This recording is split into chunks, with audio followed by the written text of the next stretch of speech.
Salosa kali ini ke tiang jauh kepada Pierre Paulin. Hampir saja sebuah umpan jauh dilakukan di gawang atau tiang jauh, di mana tidak satupun pemain Persija memperhatikan akan berada dalam posisi. Dan sebuah tendangan dengan tipis di samping kanan dari gawang Yo Jae-hoon. Tendangan dari Olivier Makor. Ya, ini sebuah peluang pertama bagi Persija di menit ke-37. Bola rebound dari tendangan Cornell ditendang langsung oleh Precious, no? Olivier Makor. Oke. Ya, tendangan half volley tentunya setelah melakukan satu kali kontrol dada. Satu peluang yang didapatkan oleh Persija. Agung Kasmir kali ini. Emil Ham.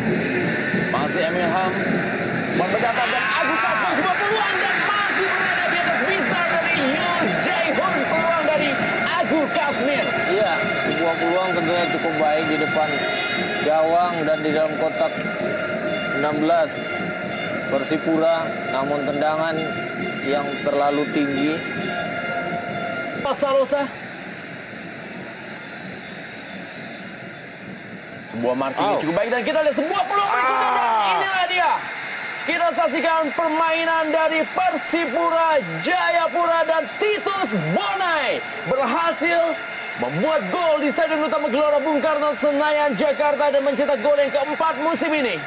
Sebuah gol yang cukup baik tentunya berawal dari kelemahan atau kesalahan dari para pemain belakang Persija Jakarta, dan Boas Salosa melihat Titus Bonai berada di posisi yang tidak terperangkap oleh offside dan dengan baik melesakkan bola di gawang jauh pojok atas. Tentunya sebuah tekanan berarti bagi kubu tuan rumah Persija Jakarta yang berusaha memenangkan pertandingan.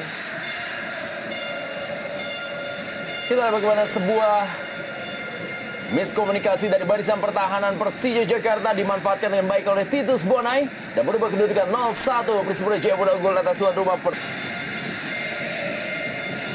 Volley sepak pojok bagi Persija Jakarta.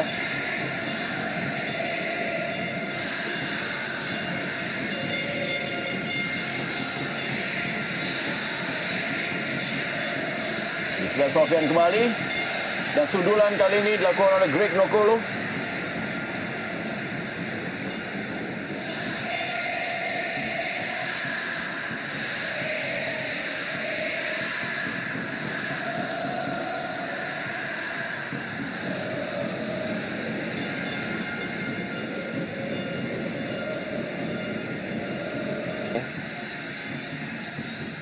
Agung Kasmir kali ini.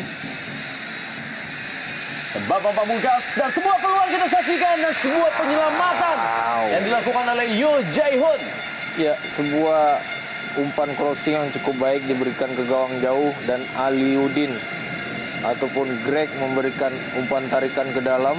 Oh, Amrizal yang tampil menjadi pemain sayap kali ini. Buat tendangan first time dari Bambang.